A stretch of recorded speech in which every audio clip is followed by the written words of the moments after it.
Well, I arrived in Libya about 18 months ago, and I had exactly the same thought. When everything's broken, where do you start to fix it? And I think we shouldn't underestimate the legacy of the 42-year reign of Gaddafi and how it undermined all the institutions. He kept most of the country on the national payroll, and so there wasn't a culture of work and civic community and organisations. The army had been undermined consistently and was a hollowed out body, and the police force was relatively ineffectual. So in terms of security sector reform, it was inevitable that some sort of government lead had to be established. And for this, we really needed enlightened leadership, we needed political will, and we needed the will to set up some form of good governance, and so that you got the processes in place which would have created a framework for further security sector reform processes to take place. Sadly, this has never happened, and the situation in Libya has degenerated into the situation we have now, where there are several bodies claiming to be legitimate, and in essence there are two parliaments claiming to be the legitimate parliament, two governments claiming to be the legitimate government, and there is an awful lot of conflict on the ground. Now, against that background, there has been a failure, in my opinion, to grapple with the main issues that affect the security sector in Libya. One of these is the huge amount of arms and ammunition in the country. Second is the reintegration of the armed militias. And third is the development of the security institutions. And again, in the ministries, the ministers have never taken it upon themselves to organise their ministries in a way that organised reform can be carried out, direction is given to the military, and attempts are made to bring the security forces under democratic control with accountability, and actually working towards improving the human security of the people of Libya. And against that background, the power of the revolutionary brigades has increased. And for example, one measure that was taken by the authorities in Libya was to start paying the revolutionary brigades and after the revolution, and in fact semi-legitimizing them as revolutionary brigades. And one of the problems was that they paid them at 2 to 3 times the rate of salary of a policeman or an army person, and therefore that removed any incentive to reintegrate into Libyan society as a whole. And actually the size of the revolutionary brigades grew from immediately after the revolution of about 20, perhaps 30 at the most generous estimate, to an estimate now of anywhere between 250 and 400,000. And so the inability of the Parliament at the time, the General National Congress, Transitional National Congress, and the government to work together to face these issues, the inability to do that has meant that progress has been very slow, if indeed there has been any, and the effectiveness of international assistance is completely undermined by this. There have been big improvements in SSR over the last few years, and I think its importance is not questioned now, and governments no longer question the need for SSR, even though its implementation is very difficult. I think there is perhaps now a growing danger of seeing SSR as a panacea, a cure-all for a lack of governance in the country, whereas I think the reverse is very true, is that in order to have effective SSR, you need enlightened leadership, you need political commitment to the process, and you need good governance in order to create a framework for SSR to take place. If you don't have that framework and you don't have host interlocutors to speak to and to develop strategies and to implement change, then it's very difficult to get effective SSR. Well, good governance, you need processes. You need something like a National Security Advisor, a National Security Council, a supreme body with the involvement of the Prime Minister and his ministers and the effective involvement of a Parliament or a General National Congress or whatever it is. People need to work together. Because there are many different parts to the security spectrum, and they have to work together.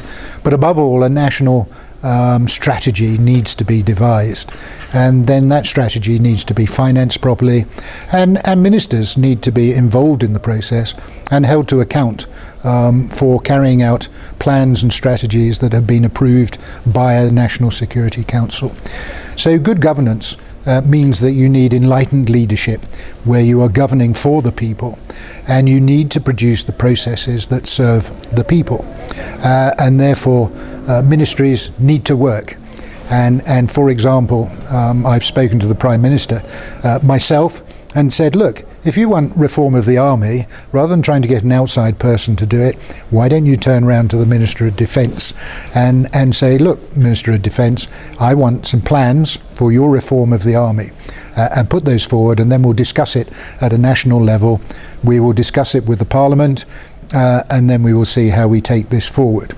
Now that sounds simple to you and I, but in Libya, in a post-Gaddafi era where these institutions are not working properly, that's a very difficult thing to achieve. And on top of this, personal relationships, vested interests, all those things, not only at the top, but also as you go down the ministry, those play a key part in not being able to achieve that sort of reform. I also think that civic society has a big part to play in SSR, and I think this is becoming increasingly important and needs to be very much included in SSR programs. The United Nations support mission in Libya is not big enough to do this because it takes a lot of resources. But the UN country team and member nations and NGOs can play a huge part in developing security as part of the civic societies concerned. We run programs on community policing, and we run programs on community security. These have to be very comprehensive, as you might imagine, in order to reach the whole country. But if you start on certain areas and create good models, then these catch on, and other people wish to do that. So I think things like surveying the population to see what they think about security and to see what they want from security, and then have evidence-based programs which actually make people feel safer. And I think that's the ultimate aim of security sector reform, where the government not only has a monopoly of the use of armed force in the country, but it governs and provides security for the people and makes people feel safer. I think the problem of dealing with armed groups is obviously an extremely difficult one, and the context is different in every country.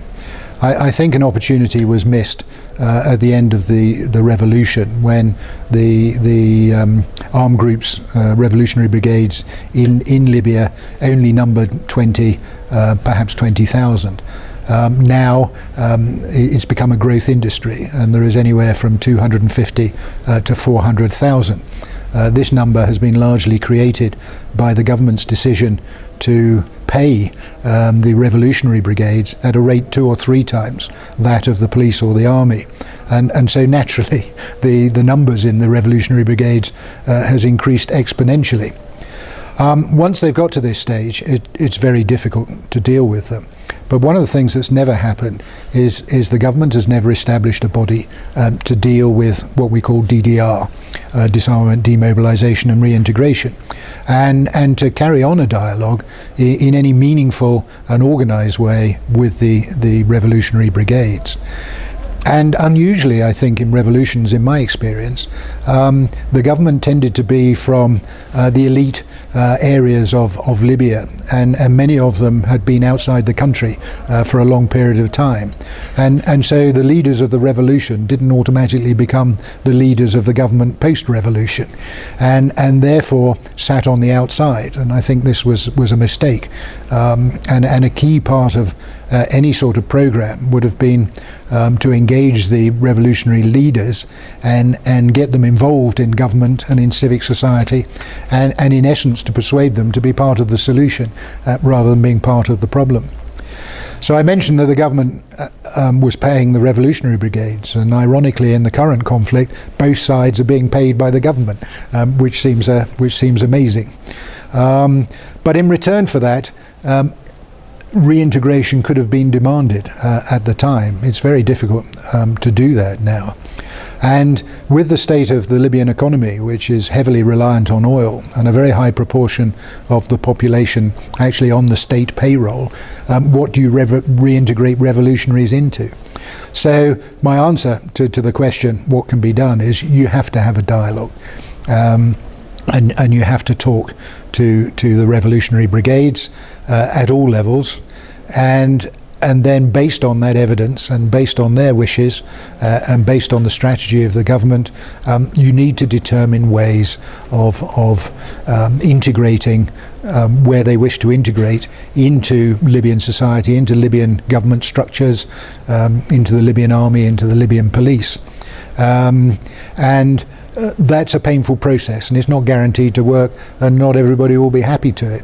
I didn't mention one aspect, which is education, and I think education is a very important area in this particular circumstance, which would be attractive to members of the revolutionary brigades, who after all have missed out on that over the last 3 or 4 years. The question of where stabilisation ends and SSR begins, and the relationship between the two, is a very difficult issue. I think there is a tendency to see SSR as the answer to all things, whereas as we've discussed, good governance is essential before you do that. I think SSR has to be present right at the very start when there is a conflict, and we need to be thinking ahead so that we're in a situation where we can take the sort of actions that will prevent major problems later on.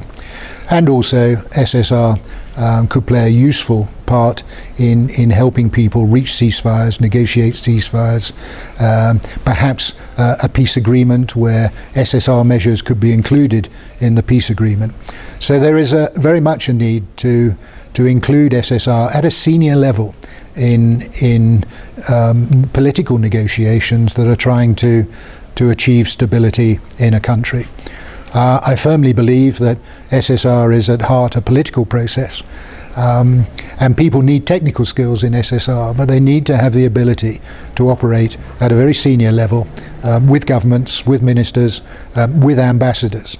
And therefore, perhaps military people or police who have experience of working in governments and working at that level, who are fitted out with the SSR skills, are needed to be part of that political debate where SSR can be an integral part of the political efforts to get stabilisation and then move the country forward. I also think that having senior SSR people helps with the overall coordination of SSR. We know that the security sector is quite wide and varied. And for example, in Libya, we have national security architecture, we have DDR, we have the police, we have the army, we have the borders, and also we have arms and ammunition, which is not just humanitarian mine action, but it's the control and management and disposal of all the weapons and ammunition in country. That's a very broad spectrum, and there is obvious interaction between the various areas. So bringing them together under one head who looks at the whole of the security sector makes it more effective, but also it gives a focal point for the international community, because one part of the mandate of the United Nations support mission in Libya is to coordinate international assistance to Libya. Now, this is a very difficult thing to do, but having one focal point for the whole of the security sector that can go around and talk to the ambassadors of member nations certainly assists with that task. The question, how do we make SSR simple for our host nations, is a very interesting one. It comes out of years of experience of dealing in the world of SSR, where we all become experts, and there is a lot of academic study into SSR, which aims to produce very complex, very holistic solutions, which are incomprehensible to people who have no concept of SSR. So one of the things I constantly say in Libya is that I know what complex programs are about. I'm a project manager, I'm used to integrating all these elements, but you need to have experts that understand these things. But I think in a post-conflict country where you have a government that's struggling to provide basic governance, you need to be able to take all this complex SSR concepts and doctrine and practice and theory and convert it into very simple actions that you can recommend to the host government, that they can take in a very practical sense, and that we can assist them with that thing. And then to have the patience to know in the back of our mind that this is part of an overall program, but then to sell it step by step.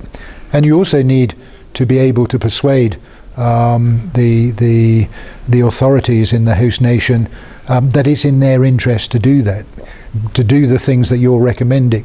You have to describe some benefit for them out of the things you're doing, and that is the most difficult thing. I find that I have a private joke that there are more academics studying SSR than there are practitioners actually implementing it.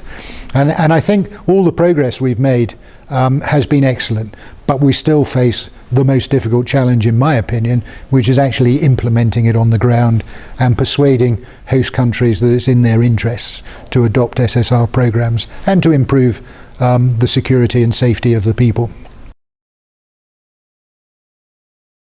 I think that main lessons, I think where there is an incentive for change, then that really helps. And if I look at my work in the former Yugoslav Republic of Macedonia, in Kosovo, and earlier work in Bosnia-Herzegovina, countries that want to join NATO, for example, have a vested interest, and they will carry out the security sector reforms that will enable them to join NATO. And NATO are very clear about the standards that people should have before they can be considered for membership.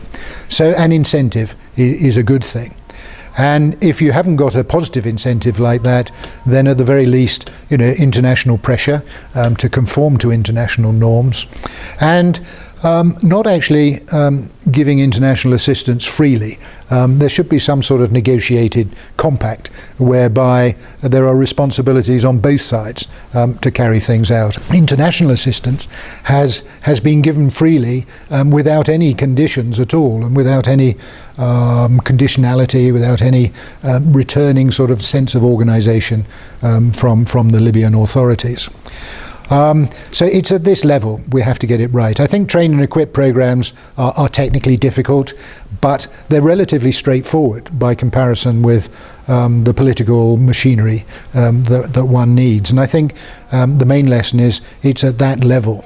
And security sector reform people cannot produce that alone. It's the job of the ambassadors and the politicians and the Security Council to demand a response from countries in return for the assistance that they're giving to those countries.